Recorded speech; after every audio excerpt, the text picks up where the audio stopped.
గద్దరన్న నా దగ్గరికి వచ్చి హైదరాబాద్లో, తమ్ముడు ఏం చేయాలి, నేను నా కర్తవ్యాన్ని నిర్దేశించాలంటే 3 రోజులు చర్చ తర్వాత నువ్వేం చేయక్కర్లేదు, నా రాజ్యాంగాన్ని కొట్టుకు తిరుగు, మళ్ళీ ఈ దేశంలో విప్లవం వచ్చిందని చెప్పాను.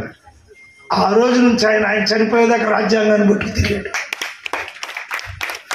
దళిత ఉద్యమం అంటే అంబేద్కర్ని 3 రోజులు ఆయన వీడియో చేసి ఉన్నాడు. అంబేద్కర్ ఏం చెప్పాడు అంటే, ఈ దేశంలో రాజ్యం హింస వల్ల రాదు, ఐక్యత వల్ల వస్తుంది, సెల్ఫ్ రెస్పెక్ట్ వల్ల వస్తుంది, మన ఓటు మనమే వేసుకోవటం వల్ల వస్తుంది, ఇతరులకు అమ్ముడు పోకపోవటం వల్ల వస్తుంది, నీతి నిజాయితీగా నిలబడటం వల్ల వస్తుంది, డిగ్నిటీ వల్ల వస్తుంది, రాయటం వల్ల వస్తుంది, చదవటం వల్ల వస్తుంది, ఇతరులకు బోధించడం వల్ల వస్తుంది.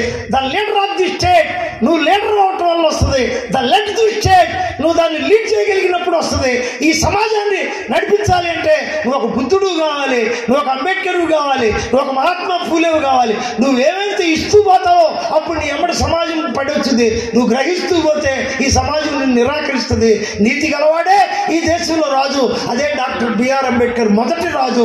భారతదేశ స్వతంత్రోద్యమంలో మొదటి రాజు ఎవరంటే డాక్టర్ బిఆర్ అంబేద్కర్.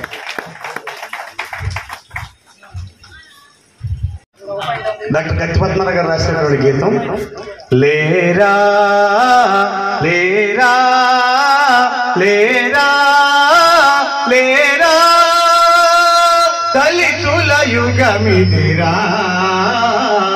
దళితుల యుగమిదిరా, దళితుల యుగమిదిరా, దళితుల యుగమిదిరా. దళితులు అంటే కులము కాదుర, కులము కాదుర, శ్రామికుల జనశక్తేరా, జనశక్తేరా. తరతరాలుగా అణచబడినవో, తరతరాలుగా అణచబడినవో భూమి పుత్రుడలేచిరా, లేరా లేరా లేరా లేరా దళితుల యుగమిదిరా, దళితుల యుగమిదిరా. డప్పులం రోగిన గూడెము నీదే, గూడెము నీదే, గూడెము నీదే. పాటల పుట్టిన గుండెయిరా నీ గుండెయిరా. కలలు తల్లివి నీవేనోయి, నీవేనోయి. కలలు తల్లివి నీవేనోయి. దళిత రథంబున సాగిరా, లేరా లేరా లేరా లేరా దళితుల యుగమిదిరా, దళితుల యుగమిదిరా. పద్మనాభ రాసిన పాటలు 2 పాటలు బాగా ప్రాచుర్యం పొందింది. నవయుగముల నాయకుడా, నవ దర్శన నిర్మాత, నవయుగముల నాయకుడా, నవ దర్శన నిర్మాత.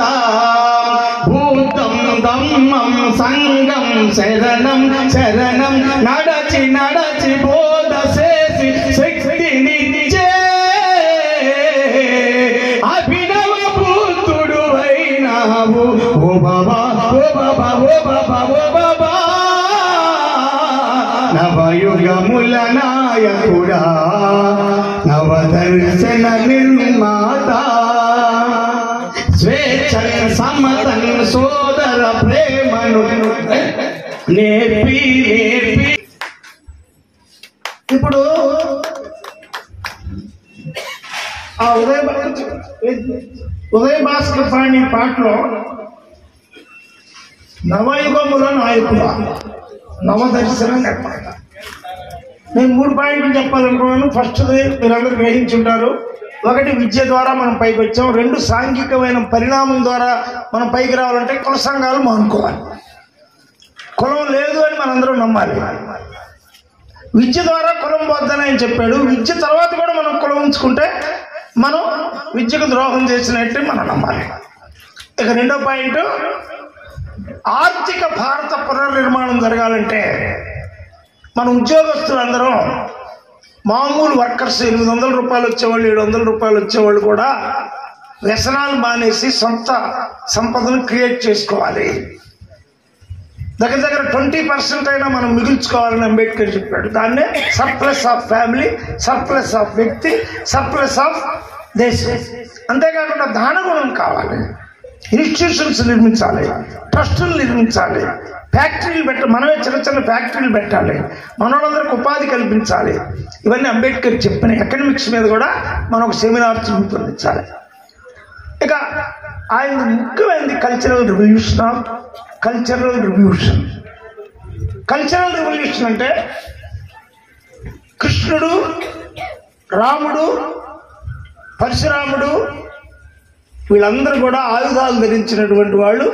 ఈ దేశంలో ఎమోషనలైజ్ చేసి హింస, రక్తపాతాన్ని సృష్టించినటువంటి దేవుడు. దీనికి ప్రత్యామ్నాయంగా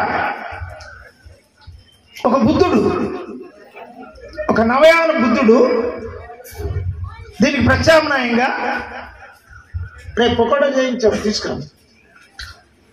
నవయాన బుద్ధుడు ఆయన కొత్త పదం రూపొందించాడు.